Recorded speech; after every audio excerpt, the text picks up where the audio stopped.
Pag sinabing cycling in Pangasinan, pag sinabi mong sinong mga sikat na pamilya sa Pangasinan sa cycling, isang lalabas dyan, Carino. Pamilyang Carino.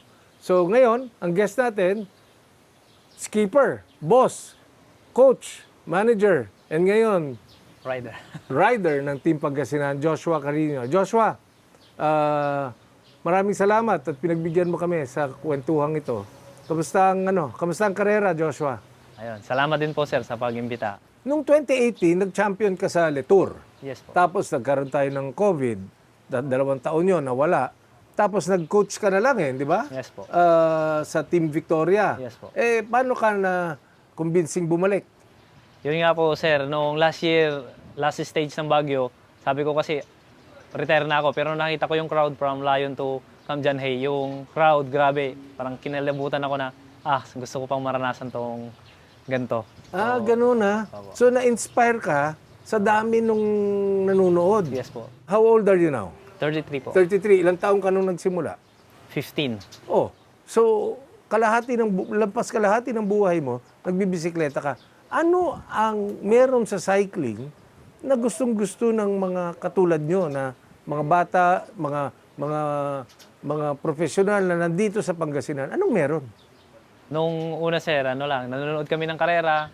Tapos pag nakabike kami, marami kayong mapupuntahan na libre na hindi kami gagastos. So hanggang sa, siyempre sikat ang cycling sa Pangasinan. So maraming mga iniidolo namin noon na yun yung nagpapaano na hanggang naging siklista kami. So parang hindi mo na maalis sa katawan mo na kahit magpahinga ka, gusto mo magbike. Bakit ba sikat na sikat ang cycling sa Pangasinan? Siguro, sir, dahil ang Pangasinan malapit sa Baguio, malapit sa magandang insayuhan, malayo sa traffic. Tapos Malalaki kalye. marami talagang siklista na andito. Ano masasabi mo sa Team Pangasinan? How can you continue and how can you improve?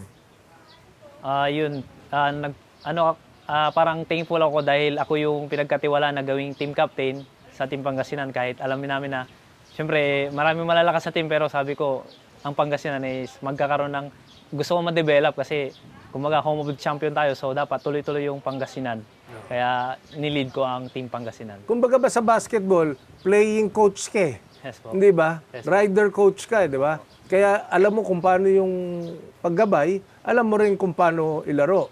So, ngayon, ang daming foreign teams, ang daming foreign players. Ito ba'y maganda para sa mga Pilipino na talagang tingnan natin kung nasaan na tayo? Ito ba'y good for Philippine cycling?